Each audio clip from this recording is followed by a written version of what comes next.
about Margie and Tony. Bakit? Kasi nakita niya yung cake sa madugo-dugo.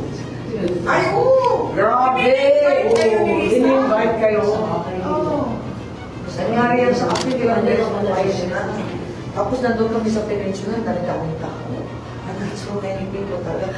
Tapos, ay, ganyan mo na sa ospital, ginagayan ko siya. Tapos sabi, ay, wala yan, ganyan. Tapos kain siya ng kain, ano, puro mga dugo at dugo.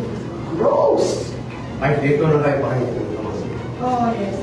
Ano ba ka nakaring na yun? Ba't ka naging girl? Yan, ngayon. Sorry. Oo. Ito for protection daw. Ito for... Excuse me na po. Para daw ako iwan mo muna kami. Okay lang.